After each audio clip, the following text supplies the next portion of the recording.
پھر کہنے لگے پاکستان ایک اسلامی ملک ہے، آپ دیکھ رہے ہیں یہاں جوان لڑکیاں بغیر آستین کی قمیص اور بغیر دوپٹے کے گھوم رہی ہیں۔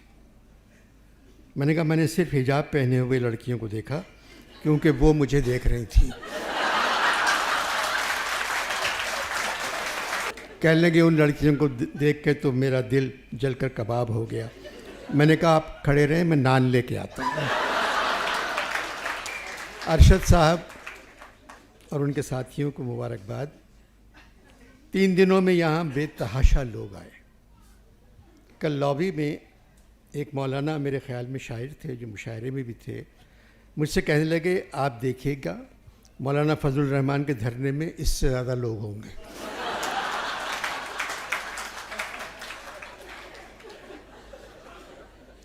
پھر کہنے لگے عمران خان کا نعرہ تبدیلی آئی رے، سب کہہ رہے ہیں آپ نے لکھا ہے۔ میں نے کہا میرا کسی سیاسی جماعت سے تعلق نہیں ہے، تبدیلی آئی رے میں نے نہیں لکھا۔ اگر عمران صاحب مجھ سے کہتے پھر بھی یہ نعرہ میں نہیں لکھتا۔ تبدیلی کا مطلب ہے دگرگوں ہونا، تہو بالا ہونا، یعنی الٹ پلٹ ہونا، رنگ بدلنا، ایک سپاہی کی جگہ دوسرے سپاہی کا آنا، یہ لغت میں تبدیلی کا مطلب ہے۔ ایک چیز کو دوسری جگہ کرنا۔ میں تبدیلی آئی رے کیسے لکھ سکتا تھا؟ پھر کہنے لگے یہ نعرہ تو بہت مقبول ہوا، آپ مولانا کے والد کو جانتے تھے، پھر فضل الرحمان صاحب کے لیے اس سے ملتا جلتا کوئی نعرہ لکھ دیں۔ وہیں کھڑے کھڑے میں تھکا ہوا آیا تھا، مجھ سے کہہ رہے تھے۔ میں نے کہا آپ لوگ ایسا کریں، تبلیغی آئی رے کریں۔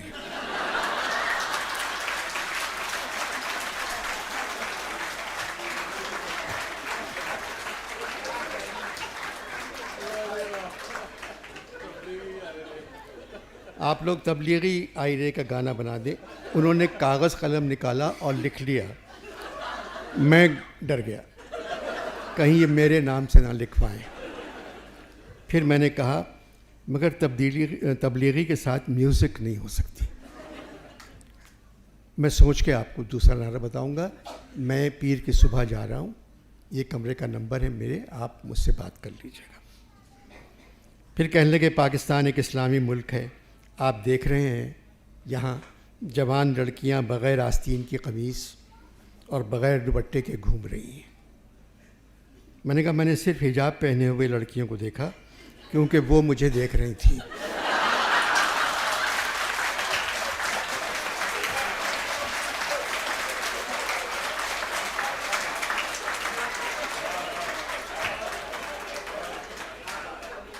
کہنے لگے ان لڑکیوں کو دیکھ کے تو میرا دل جل کر کباب ہو گیا۔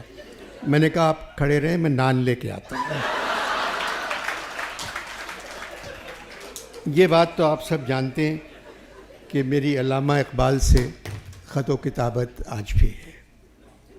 میں نے خط لکھ کر علامہ کو بتایا تھا میں 27 ستمبر کی صبح آکسفورڈ کے ادبی کانفرنس میں شرکت کے لیے اسلام آباد جا رہا ہوں۔ ان کا جواب آیا، انور مقصود ادبی کانفرنس میں اسلام آباد جا رہے ہو؟ کیا پاکستان میں ادب ابھی تک زندہ ہے؟ ادب کا مطلب جانتے ہو؟ عادات و مذاق میں اعلیٰ معیار، بااخلاقی اصول کی پابندگی، شائستگی، تہذیب، تمیز، کسی کی عظمت یا بزرگی کا پاس، احترام، نظم و نثر کا سرمایہ، تہذیب جو ایک قوم کو دوسری قوم سے ممتاز کرے۔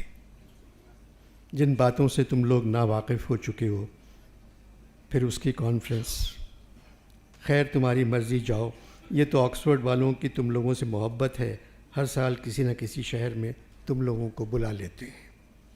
اپنے یہاں کے ٹیلی ویژن چینلز کے ڈرامے دیکھتے ہو، کہیں ادب نظر آتا ہے؟ لگتا ہے ادب مر کر گل چکا ہے۔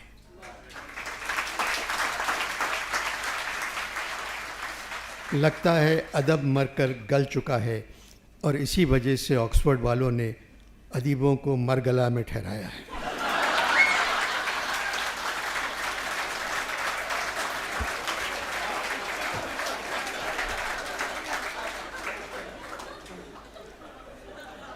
میرا ایک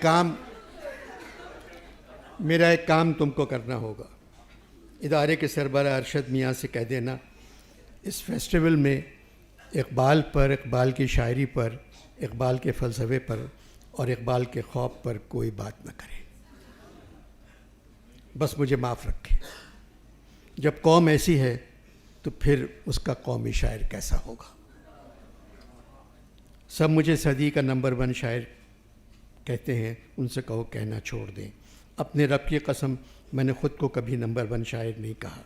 میں تو بس یہ چاہتا تھا کہ تم لوگ نمبر 1 بن جاؤ.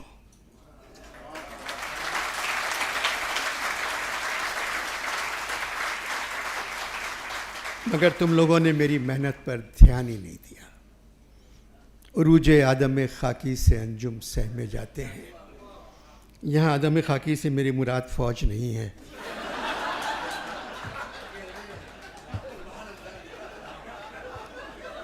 عروج آدم خاکی سے انجم سہمے جاتے ہیں کہ یہ ٹوٹا ہوا تارا مہ کامل نہ بن جائے. دوسرے ملکوں کے انسان چاند پر اتر رہے ہیں. تم لوگ عید، بقرعید، رمضان کا چاند دیکھنے کے لیے کروڑوں روپے خرچ کر دیتے ہو. جو لوگ چاند کو دیکھتے ہیں ان کو اپنا کمر بند نظر نہیں آتا تو چاند کیا نظر آئے گا؟